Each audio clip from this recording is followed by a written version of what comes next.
Hello दोस्तों, नमस्कार। मैं अंकित भाटी, ग्रेटर नोएडा का एक गांव अस्तौली, वहां से आप सभी लोगों का स्वागत आपके इस चैनल रोजगार विद अंकित में करता हूं। दोस्तों, अब मैं बीच में थोड़ा बीमार हो गया, इसलिए किसी भी शिफ्ट का एनालिसिस नहीं ला पाया था। लेकिन आज 22 तारीख है, आज से एनालिसिस कंटिन्यू चलेगा जब तक आपका एग्जाम नहीं हो जाते फाइनल। ठीक है, लेकिन मैं सिर्फ अब मैथ्स का एनालिसिस दूंगा, क्योंकि आपको पता है, देखिए जीके बहुत आसान आ रही है, रीजनिंग बहुत आसान आ रही है, हिंदी बहुत आसान आ रही है, तो उनको तो देने का कोई फायदा नहीं है। और बहुत सारे चैनल करा रहे हैं, आप वहां से कर लीजिएगा। लेकिन मैथ्स का आपको एनालिसिस को इतने अच्छे तरीके से कैसे क्यों बोल रहा हूँ मैं, खुद पता लगेगा आपको। ठीक है दोस्तों, तो मैं फर्स्ट शिफ्ट के 17 क्वेश्चन लाया हूँ आप लोगों के लिए, क्योंकि क्वेश्चन किस तरह के आ रहे हैं हर शिफ्ट में वही। देखिए बीच में हुआ था 18 तारीख की शिफ्ट में बहुत मुश्किल पेपर आया है, ठीक है, इसलिए मैं लेके आ रहा हूँ। तो आपको लगे ना इस हवा से आप डरो नहीं, आपको लगे कि मैथ्स बिल्कुल सिंपल आ रहा है, कोई दिक्कत नहीं। बीच में आया भी था, एक आध दिन शायद आ गया था, बहुत सभी बच्चे कह रहे थे, इसलिए मैं कह रहा हूँ। ठीक है, तो मैं नहीं ला पाया, उसके लिए सॉरी। लेकिन अब कंटिन्यू हम लोग रहेंगे, और आपको अगर लाइक बनता हो, मेरे लायक अगर आपको लगता हो कि मैं एक काम किया आपके लिए, तो जरूर बताइएगा। 17 क्वेश्चंस का एनालिसिस आपको देता हूँ, कॉपी पेन लेके हाथ में तैयार बैठिएगा, तभी मेरी वीडियो देखो, वरना तो कोई फायदा नहीं। ठीक है दोस्तों, ये है पाई चार्ट जो आज आया है। इसके ऊपर 3 क्वेश्चन पूछे गए हैं, कोई बोल रहा है 4 पूछे गए हैं, तो 3 मैंने मान लिए। कोई कहे कि पाई चार्ट बिल्कुल ये वही वाला है जो पेपर में आया था, नहीं, ऐसा नहीं है। बस ये स्मृति पर आधारित, बच्चों ने जैसे बताया उस आइडिया पे मैंने लिया है। ठीक है दोस्तों, तो ये एक व्यक्ति की वार्षिक आय वहां कुछ और हो सकती है, लेकिन मैंने 2 लाख मान ली। ठीक है, तथा उसके खर्च और बचत का ब्यौरा दे रखा है, पाई चार्ट में दिया गया है। ठीक है, तो किसी ने किस पर क्या क्या खर्च किया है, उसने अपनी पूरी सैलरी का ब्यौरा दिया। ठीक है दोस्तों, तो अब पहला क्वेश्चन क्या बनता है, वह व्यक्ति खाद्य पदार्थों पर कितनी वार्षिक बचत करता है। तो खर्च करता है, सॉरी बचत नहीं, वार्षिक खर्च खाद्य पदार्थ पर कितना करता है। 2 लाख रुपए उसकी कमाई है, आपको पता है, और वो खाद्य पदार्थ पर 20% खर्च करता है 2 लाख का। तो आप 2 लाख का 20% निकाल दोगे, और ये 40,000 बहुत आराम से आपका उत्तर आ जाएगा। नेक्स्ट क्वेश्चन क्या बोलता है, उस व्यक्ति का किराए पर होने वाले खर्च किन 2 मदों पर होने वाले खर्च के बराबर है। तो दोस्तों, किराए पर होने वाला खर्चा है 30। ठीक है, ये किन 2 के योग के बराबर है, तो आपको दिख रहा होगा 20 के और 10 के योग के बराबर है। तो खाद्य पदार्थ और कपड़ों के योग के बराबर है। तो आप देख लीजिएगा, खाद्य पदार्थ और कपड़े इस ऑप्शन में आ रहा है और किसी में भी नहीं आ रहा। तो फिर से समझ लीजिए सवाल, उस व्यक्ति का किराए पर होने वाला खर्च, तो किराए पर खर्च आपने देखा 30% मिला आपको किराए पर। ठीक है, तो ये किन 2 मदों पर होने वाले खर्च के बराबर है, योग के बराबर है। तो आप कुल खर्च देखो, किन 2 मदों का खर्च हो रहा है इतना 30%, तो आप देखोगे 20 और 10 का योग 30% हो रहा है, और किसी ऑप्शन में नहीं बनेगी बात। ठीक है, नेक्स्ट क्वेश्चन है, उस व्यक्ति द्वारा बिजली पर किए गए खर्च का उसकी बचत के साथ अनुपात क्या है। बिजली और बचत का अनुपात आपको देखना है। तो बिजली पर है 25 और बचत पर है 15। आप देखो परसेंट में, तो परसेंट ही रहने दो, कोई दिक्कत नहीं है। 5 से काटा 25, 5 15। तो पहले बिजली था, इसलिए बिजली का अनुपात पहले रखना पड़ेगा। तो 5-3 आपका उत्तर आया। 3-5 ना कर दो गलती से, इसलिए मैं थोड़ा सावधान होने को बोलता हूँ। ठीक है दोस्तों, ये तो पाई चार्ट था पहली शिफ्ट का। अब दूसरी शिफ्ट में क्या आएगा, आप सोच लीजिएगा। पाई चार्ट आ रहा है तो इस तरह का आ रहा है, तो कोई बड़ी मुश्किल आपके लिए नहीं आने वाली। चौथा क्वेश्चन क्या है, एक बॉर्ड मास पे क्वेश्चन आया पहली शिफ्ट में, वो इस तरह का था कुछ, तो जरा देख लीजिएगा। तो कावा भी हो सकता है बीच में, लेकिन बच्चों ने जैसा बताया मैंने उस तरह का क्वेश्चन रख दिया। कुछ बच्चे जो देख के आए हैं, बिल्कुल आप मेरी रिपोर्ट को ओके कर देना कि बिल्कुल यही ऐसे ही क्वेश्चन पूछे गए थे। तो जो बच्चा ऐसे देख रहा हो, तो प्लीज जरूर बताइएगा कमेंट करके कि हाँ सर, आज बिल्कुल ऐसे ही क्वेश्चन पूछे गए हैं। ठीक है, क्योंकि कोई एग्जैक्ट क्वेश्चन नहीं बता सकता मैथ के पेपर देने के बाद, ये सब स्मृति पर आधारित है। ठीक है, 4 या 12, तो सबसे पहले ब्रैकेट हल करते हैं हम लोग, और ब्रैकेट में भी गुणा पहले करूं या माइनस, तो बॉर्ड मास कहता है पहले गुणा करो। अगर भाग और होता तो पहले भाग करता, लेकिन ब्रैकेट का काम सबसे पहले होगा, इस भाग को पहले नहीं करने लग जाऊंगा मैं। ठीक है, बाकी सब ऐसे ही। तो फिर अब ब्रैकेट जब तक ये नहीं हटेगा तब तक कुछ और कम कर नहीं सकते। तो 12 प्लस ये माइनस होगा, क्या पहले माइनस कर दें भाग से भी, हाँ अगर ब्रैकेट के अंदर है तो पहले ही करना पड़ेगा। ठीक है, और गुणा 18 प्लस 6। अब आप देख रहे हो, अब भाग कर सकते हो आप, भाग तब गुणा होगी, तो 12 प्लस 7 में 7 का भाग दोगे, 1 गुणा 18 प्लस 6, तो आपने देखा अब गुणा हो जाएगी 18 कम 18 और सब जुड़ जाएंगे, बहुत आराम से आपका उत्तर 36 आ जाएगा इस सवाल का। नेक्स्ट क्वेश्चन 2D से आए थे दोस्तों। 2D से कैसे क्वेश्चन आए थे? मेंसुरेशन 2D से, मेंसुरेशन 3D का बच्चे नहीं बता पाए, आया था क्वेश्चन पर मैं भी नहीं लिख पाया जब उन्होंने नहीं बता पाए। ठीक है दोस्तों, मुझे इतना भी आइडिया अगर कोई दे देता, घन घना बेलन शंकु गोला अर्धगोला, तो मैं खुद आइडिया लगा लेता कैसा क्वेश्चन पूछा गया होगा, पर किसी ने नहीं बताया तो मैं भी नहीं बता रहा हूँ। ठीक है, एक भी क्वेश्चन आपको ऐसा एक्स्ट्रा नहीं मिलेगा जो फालतू में मैंने लिख दिया हो, सब कुछ आया हुआ है। एक समचतुर्भुज का आया था क्वेश्चन, बिल्कुल जो देख के आए हो उनको पूछ लीजिएगा कि एक समचतुर्भुज का परिमाप 52 मीटर, सवाल ये था या नहीं था वो बात अलग है, मैंने सबसे मुश्किल वाला सवाल लिया है समचतुर्भुज में, इससे मुश्किल कुछ नहीं होता। तो 52 मीटर इसकी परिमाप है, परिमाप जानते हो आप, चारों भुजाओं का योग। अगर 52 मीटर चारों भुजाओं का योग है और समचतुर्भुज का मतलब है चारों भुजा समान, इस चतुर्भुज की चारों भुजा समान, तो हर भुजा कितनी कितनी हो जाएगी दोस्तों?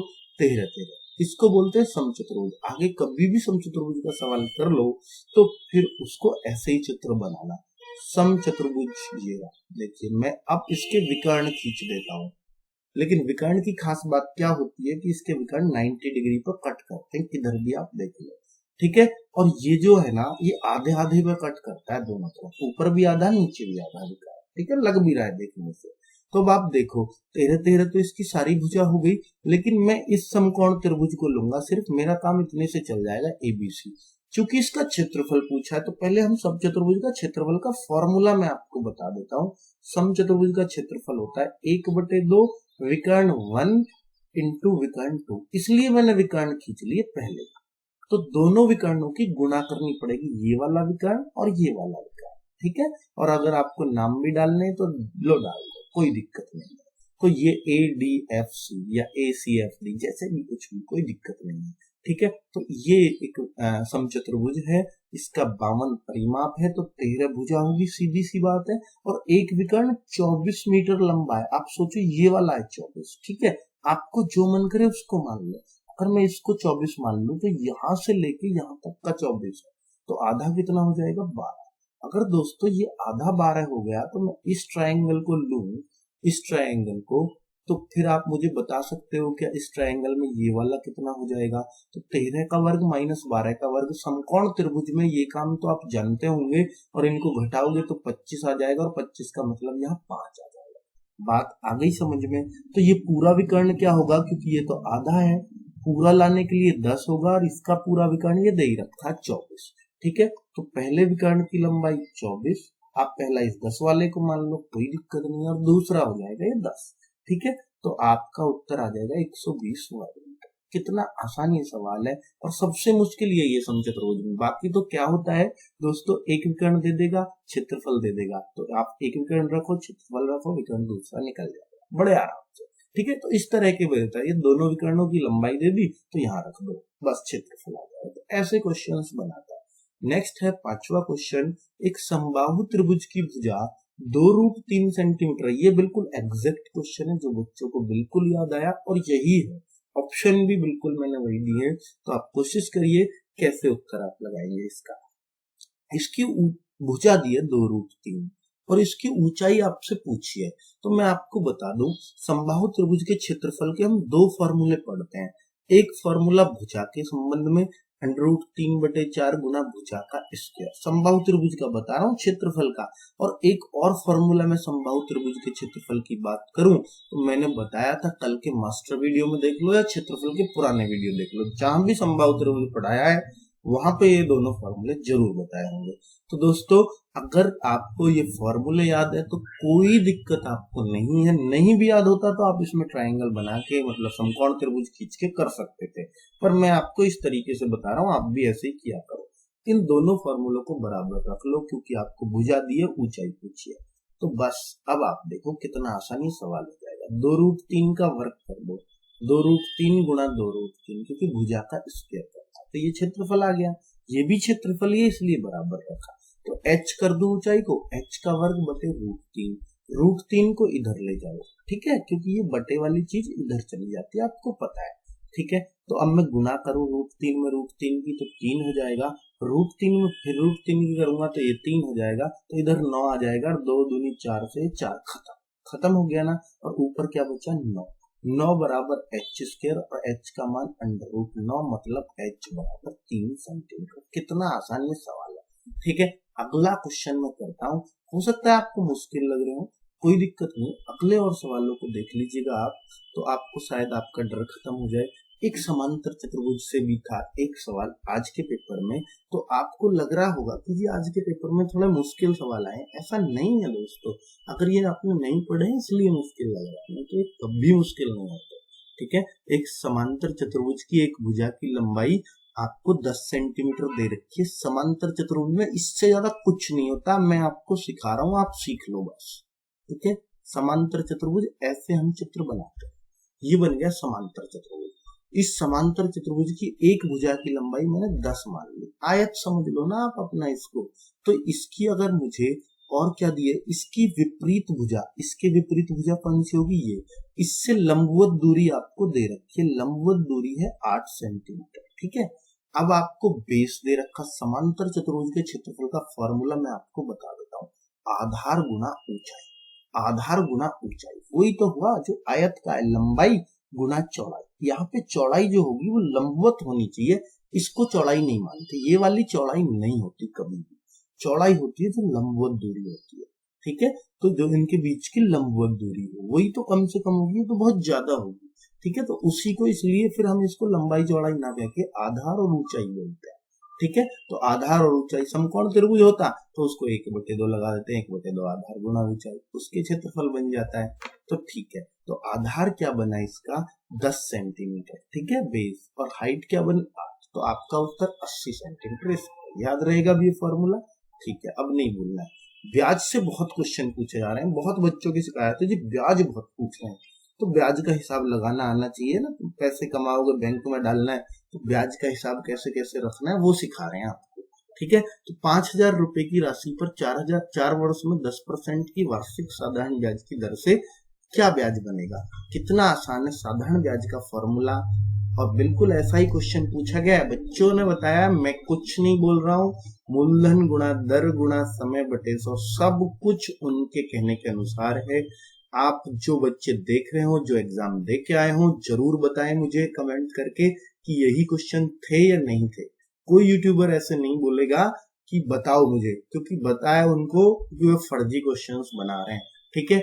तो मैं चलो उनके बारे में बातें नहीं करता और अपने काम पे फोकस करते हैं। 2,000 रुपए बहुत आराम से आपका उत्तर आ जाएगा, 2,000 है या 200 है दोस्तों, 500 चौका 2,000, ठीक है, 2,000 ही होगा। चलिए नेक्स्ट क्वेश्चन मैं करता हूँ, 4,000 रुपए का 10% वार्षिक दर से 2 वर्ष का साधारण ब्याज व चक्रवृद्धि ब्याज के अंतर का एक सवाल आया था। ये संख्याएं वही है क्या, नहीं, मुझे नहीं पता क्या संख्या है, पर 2 वर्ष के साधारण ब्याज और चक्रवृद्धि ब्याज का अंतर पूछा गया था, तो ये सवाल ऐसे ही होगा। यहाँ 5,000 हो जाए, क्या फर्क पड़ता है, आपको तरीका आना चाहिए। तो 2 वर्ष के साधारण ब्याज और चक्रवृद्धि ब्याज की ट्रिक है, तो ट्रिक ये रट लो, हर पेपर में आ रहा है लगभग ये सवाल, मैं आपको बता रहा हूँ, ठीक है। D बराबर P इंटू आर बटे 100 का स्क्वायर, ये फॉर्मूला रट लो, 2 वर्ष के CI और SI के अंतर के लिए होगा, ठीक है। 2 वर्ष के लिए, 3 वर्ष के लिए 3 प्लस आर बटे 100, ये 2 ही रहेगा तब, ठीक है। एक ब्रैकेट और आ जाएगा, बस अगला ब्रैकेट 3 प्लस आर बटे 100, वो इसके साथ गुना में आ जाता है, ये 3 वर्ष का अंतर है। तो 3 का अब तक नहीं पूछा गया, 2 का ही पूछ रहे हैं। तो D बराबर, D पूछा है, डिफरेंस ही पूछा है, तो P का मान मूलधन यानी प्रिंसिपल 4,000 रुपए, और R कितनी है आपकी 10/100, 2 बार कर दीजिए क्योंकि वर्ग है, ठीक है। और आपका उत्तर है, देखिए कितने आसान क्वेश्चन है ये, और इनको हम लोग हवा बना के रखते हैं। तो 40 रुपए आपका उत्तर। नेक्स्ट क्वेश्चन क्या है, तैयार हो जाओ, ये क्वेश्चन मिलेगा आपको भी मिलेगा, अंतर वाला। चक्रवृद्धि ब्याज की किस दर से 400 रुपए 2 वर्ष में 625 रुपए हो जाएंगे। तो देखिए ये जबरदस्त क्वेश्चन है, और मैं इसको जबरदस्त तरीके से कराने वाला हूँ।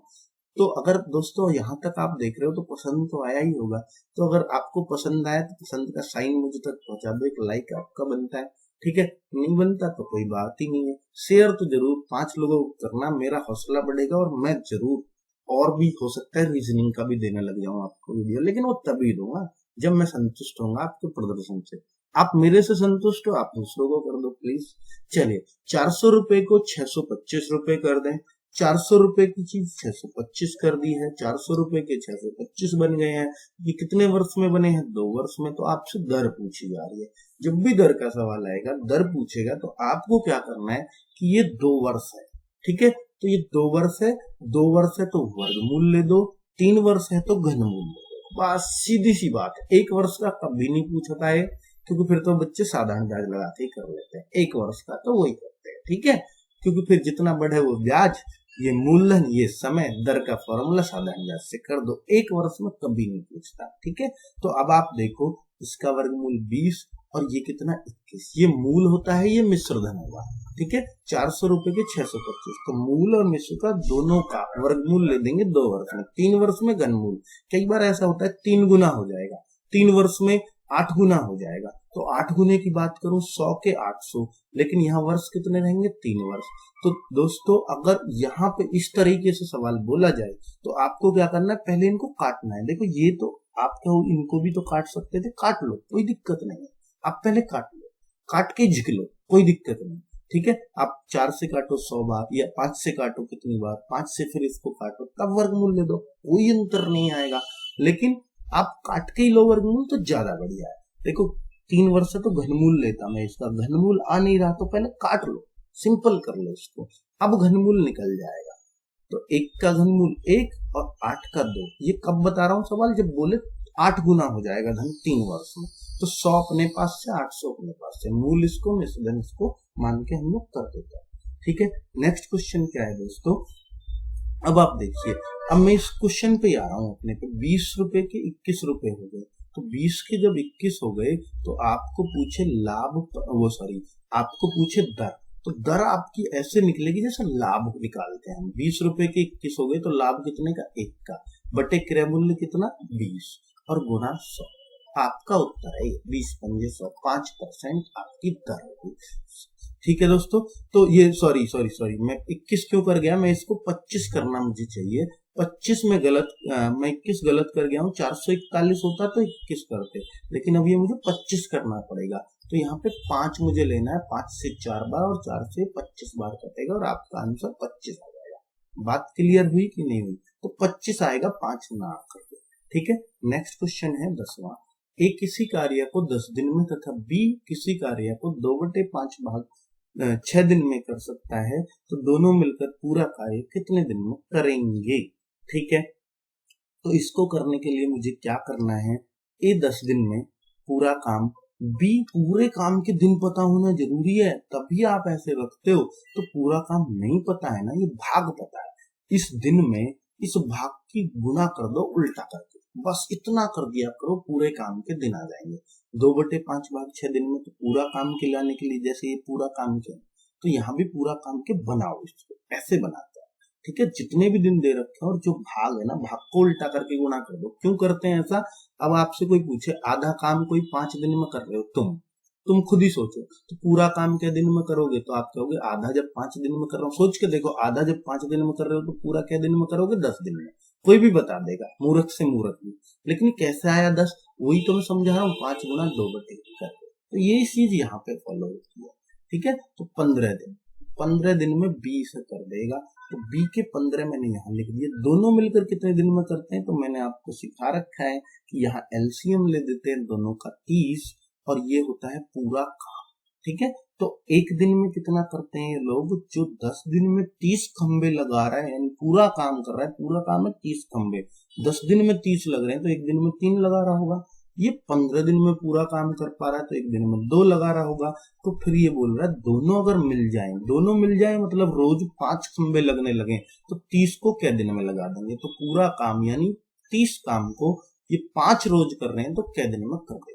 बस ये पूछा जा रहा है, 6 दिन आपका उत्तर। नेक्स्ट क्वेश्चन है इस तरह का कुछ, ये बस ऐसे ही मैंने लिख दिया किसी यूट्यूबर का देख के, तो वो तो कोई टेंशन नहीं है। बाकी ये आया है नहीं आया बच्चों को याद नहीं है, मैंने एक इंटरेस्ट, मुझे अच्छा लगा क्वेश्चन, मैंने वहां से टिप के उतार दिया।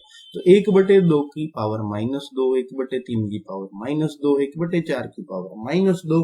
तो इसको हम लोग कैसे करेंगे, तो जरा देखिएगा एक बार कि जब भी आपको -2 पावर आए ना, अगर आपको 5 की पावर -2 दे रखी है तो इसका मतलब इसको प्लस करना। सबसे पहला उद्देश्य यही होता है कि आप इसको बटे में ले जाओ, प्लस कर दो। लेकिन जो पहले से ही बटे में दे रखा है 5 की पावर -2, तो इसको ऊपर ले आओ, ये प्लस हो जाएगी। तो जो बटे में है इसको ऊपर ले आओ, ये प्लस हो जाएगी। तो 1/2 को 2/1 कर दो, आपकी पावर प्लस हो जाएगी। और 3/1 को 3 कर दो, पावर प्लस हो जाएगी।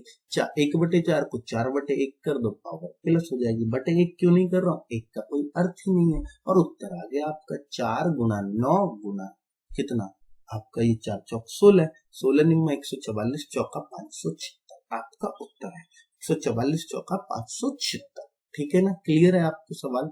नेक्स्ट क्वेश्चन है 10 वस्तुओं का क्रय मूल्य 9 वस्तुओं के विक्रय मूल्य के बराबर है, तो लाभ या हानि बताओ। ये बड़ा जबरदस्त और एसएससी का फेवरेट क्वेश्चन है, तो ये पूछा जाता रहेगा लास्ट तक। ठीक है, ये पूछा गया हो या नहीं पूछा गया हो, लेकिन अब तो ये पूछा ही जाएगा आगे कभी भी, और पूछ लिया भी गया है अब तक।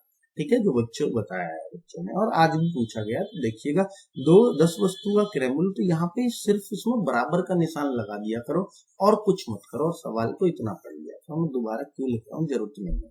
आप सवाल में ही ऐसा सोच लिया करो कि 10 वस्तु का क्रय मूल्य बराबर 9 वस्तुओं के विक्रय मूल्य, ऐसे ही तो बोल रहा है ये।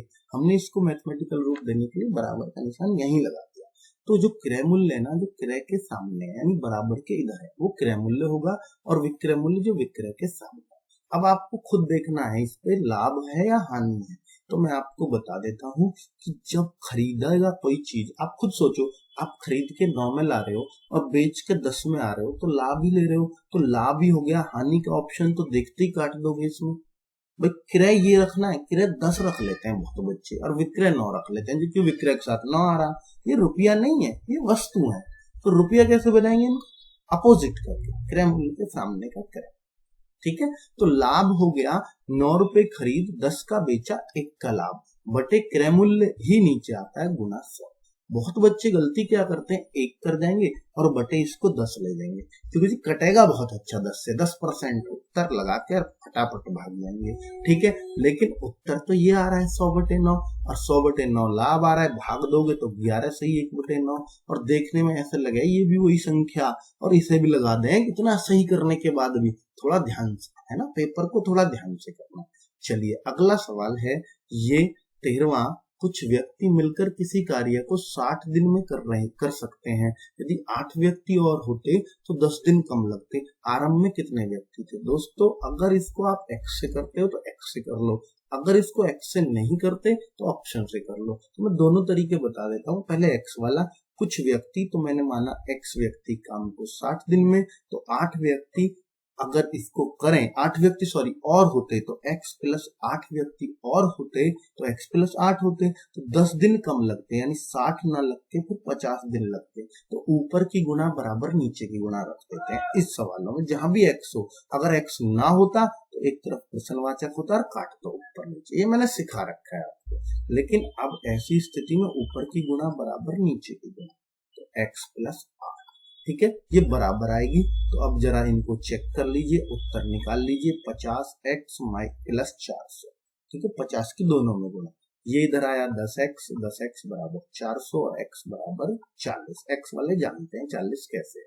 ठीक है, तो ऐसे उत्तर लगा दो। और जो ऑप्शन से करते हैं जरा वो भी देख लें, व्यक्ति और दिन। मैं उनका तरीका बता देता हूँ कि भाई कुछ व्यक्ति नहीं पता कितने, मैंने ऑप्शन से ले लिए भाई 40 व्यक्ति। ठीक है, वो 60 दिन में कर सकते थे, लेकिन 8 व्यक्ति और होते 48 व्यक्ति। इस चीज को मैं उत्तर की जांच में रखता हूँ। 10 दिन कम लगते हैं या नहीं लगते, मतलब उत्तर 50 आना चाहिए। तो ऊपर की गुना और नीचे का भाग, अगर 50 आ गया काट के, मतलब 10 दिन कम लग गए, तो मैं मानूंगा ये बिल्कुल सही उत्तर है। तो मैंने ये सही वाला ही रखा है, 50 आएगा ही आएगा। ये चेक करो जरा, 8 पंजे 8 छिक्के और 6 से 10 बार, तो 50 दिन लग गए, यानी 10 दिन कम लग गए। और किसी से 50 दिन नहीं आ सकता किसी भी सूरत में।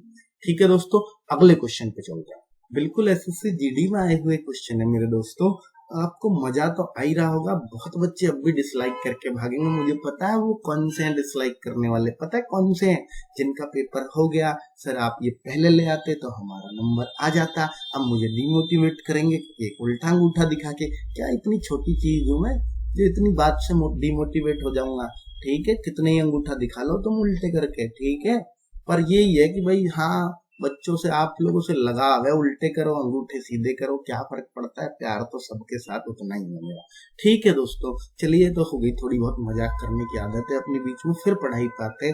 17 क्वेश्चन लेके आया हूँ, 25 में से कम बात नहीं है, तो इतना तो बनता है कि कुछ आप मेरे लिए करें। दो रेलगाड़ियों की चाल का अनुपात 5-7 है तथा विपरीत दिशाओं में जा रही है।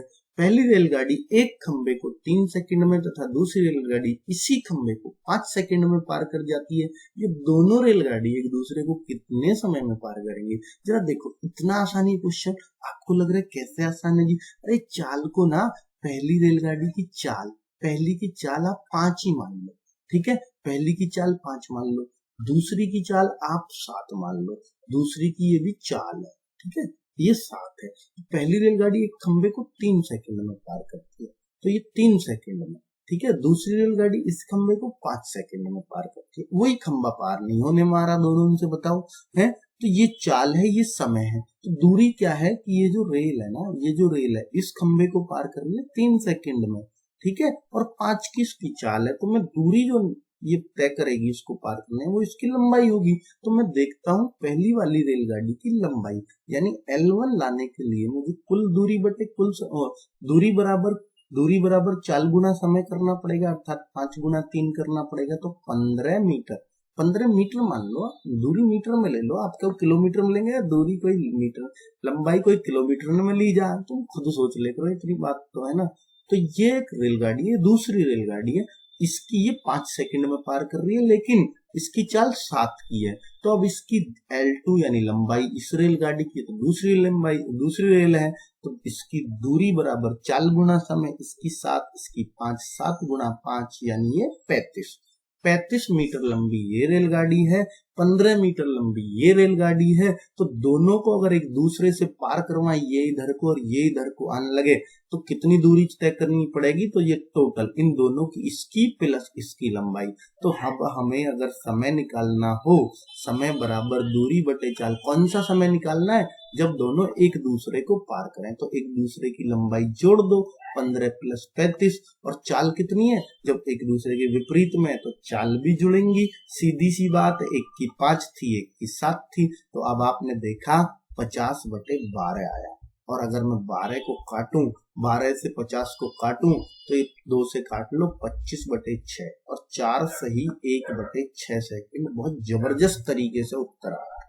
ठीक है, अगला क्वेश्चन, अगर आपको समझ में आ गया तो हाँ कर दो, नहीं तो कोई बात ही नहीं है, एक आध तो छोड़ने को भी आप पेपर में है, क्या दिक्कत है? अरे ऐसी कोई वो तो फारसी की आंख तो है नहीं कि भैया समझ में नहीं आएगा आपको। कोई व्यक्ति अपने ऑफिस 60, ये सवाल तो हर जगह ही आता है, ये तो स्टार बना दिया एसएससी ने इसको, खामखा की है ना। तो ये क्या है सवाल, मैं आपको समझा दूं पहले। ये यहाँ से दूरी तय की, 60 की स्पीड से गया तो ऐसे, ठीक है, इसी दूरी को वापस आया 40 की से, तो जब भी एक ही दूरी को जाए उसी को वापस आए, तो ये चाल, औसत चाल भी निकाली जा सकती है यहाँ पे अगर जरूरत पड़ेगी तो। लेकिन हमसे पूछा ये दूरी बताओ, दूरी जाने आने की नहीं, सिर्फ एक तरफ की दूरी। दूरी बराबर होगा चाल गुना समय। आप एक फॉर्मूला याद रखो बस, चाल गुना समय। और आपको पता है औसत चाल का भी सवाल आता है, तो औसत चाल, अब ये चाल हम 60 लें या 40 लें, तो चाल जो है हम इनका औसत ले लेते हैं, ना तेरी ना मेरी, तो औसत ले लिया बीच की। तो औसत चाल का ऐसा नहीं है कि 50 ले लो इनके बीच की, बिल्कुल आधा कर लो, नहीं, औसत चाल ऐसे निकलता है 2xy/x + y, और समय है 5 घंटे। ठीक है, तो लेकिन ये कौन सी दूरी आएगी? ये आएगी जाने आने की, टोटल दूरी आएगी, उसका आधा कर देना बस, क्योंकि हमें एक तरफ की दूरी चाहिए। 2 गुना 60 गुना 40, और इन दोनों को नीचे जोड़ोगे 60 + 40 तो 100। मैंने काटा, 00 से 00 काट दी, ठीक है, 5 चौक 20, 120, 240, 240 आया, लेकिन आधा करना पड़ेगा, मुझे एक तरफ की दूरी चाहिए, वही तो है असली दूरी, तो 120 मीटर आपका आंसर होगा।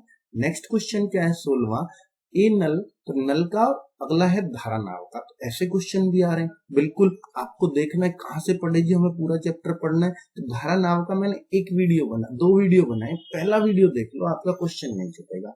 पाइप टंकी का सिर्फ एक ही वीडियो बनाया, वो देख लो, आपका क्वेश्चन नहीं रहेगा कुछ भी सही, ठीक है। ए नल किसी टैंक को 10 घंटे में भरता है, तो ए 10 घंटे में भर रहा है, बी इसे 15 घंटे में भर रहा है, सी इसे 20 घंटे में खाली कर रहा है। बहुत बढ़िया, खाली करने वाला भी साथ साथ चल रहा है। अगर तीनों का मैं देखूं तो 60 इनका एलसीएम आ जाएगा। तो ये कुल काम है जो इन्हें करना, कुल काम है भरने का, 60 हिस्से भरने, ठीक है। लेकिन ये 10 घंटे में भरता 60 को। तो यूं समझ लो 1 घंटे में कितने में भरता होगा, 6 को। तो 1 घंटे में ये भरता होगा, 1 घंटे में ये 6 को भरता होगा, ठीक है। ये 15 घंटे में भरता 60 को, 1 घंटे में 4 भर रहा होगा। ये 20 घंटे में 60 को खाली कर देता, कह रहा ना 20 घंटे में खाली कर दे पूरे भरे हुए। तो ये जो है 3 खाली कर रहा हर घंटे में। तो ये भरने में लग रहे बेचारे, ये खाली करता जा रहा। तो कुल काम हो क्या रहा फाइनली, 6 4 अगर तीनों एक साथ चले, क्योंकि तीनों को एक साथ चलाना खाली में। तो अब देखो 6 4 ये भरेंगे, 10 तो भरेगा, 3 खाली होगा, तो 7 ही तो रहा परिणामी।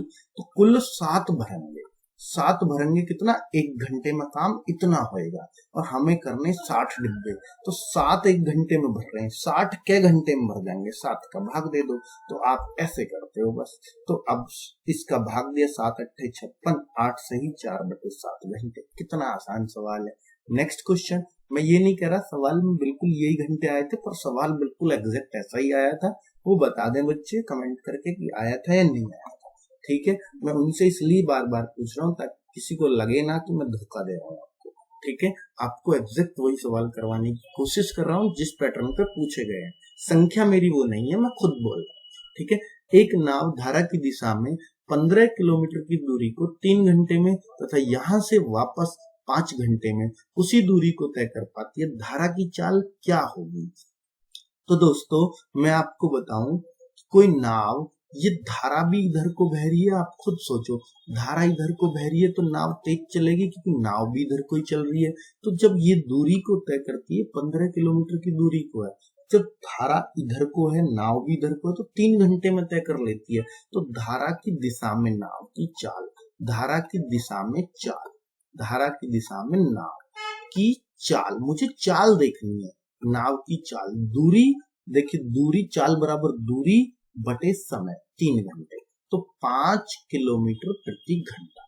तो इसको हम x बोलते हैं, जो दिशा में चाल होती है। और धारा के विरुद्ध नाव की चाल देखो, क्योंकि अब वापस आएगी, तो ऐसा तो है नहीं धारा इधर बह रही इधर को होने लग जाएगी कि नाव जा रही है मैं भी उधर को चल लूं, ऐसा तो होगा नहीं, ठीक है।